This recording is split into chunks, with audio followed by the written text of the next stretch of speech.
విదేశాలలో ఉన్న జగన్మోహన్ రెడ్డి కుమార్తెల జన్మదిన వేడుకలకు వెళ్లడానికి అనుమతి ఇవ్వాలని జగన్మోహన్ రెడ్డి గత ఏడాది ఆగస్టు హైదరాబాద్లోని సిబిఐ కోర్టులో పిటిషన్ దాఖలు చేశారు.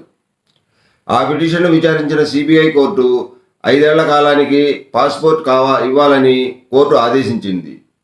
సిబిఐ కోర్టు ఆదేశించినా కూడా విజయవాడ ప్రజాప్రతినిధుల కోర్టు మాత్రం పాస్పోర్ట్ను ఏడాది మాత్రమే పునరుద్ధరిస్తామని జగన్ తమ ముందు హాజరై 20,000 రూపాయల పూచీకత్తు సమర్పించాలని ఆదేశించింది.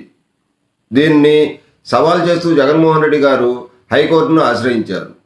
విచారణ జరిపిన హైకోర్టు సింగిల్ జడ్జ్ ఆ షరతులను పాక్షికంగా సవరించి 5 ఏళ్ల పాటు పాస్పోర్ట్ జారీకి వీలుగా ఎన్ఓసి జారీ చేయాలని ప్రజాప్రతినిధుల కోర్టును ఆదేశించింది.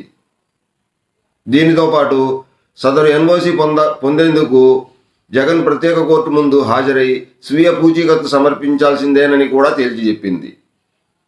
దీనిపై ప్రభుత్వ న్యాయవాది తమ వాదనను వినిపిస్తూ జగన్ పాస్పోర్టుకు 2024 సెప్టెంబర్లోనే గడువు ముగిసిందని, గడువు తేదీకి 6 నెలల ముందు పాస్పోర్ట్ కార్యాలయంలో దరఖాస్తు చేసుకోవాలని ఆయన గుర్తు చేశారు.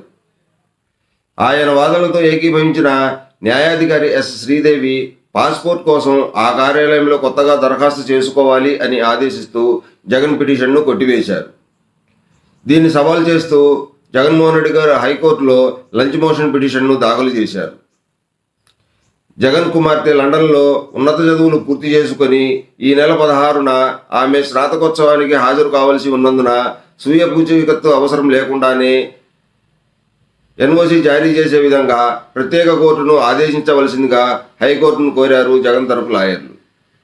దీన్ని విచారించిన హైకోర్టు ఈ తీర్పును రిజర్వ్ చేశారు. మరి ఎలాంటి తీర్పునిస్తుందో వేచి చూద్దాం.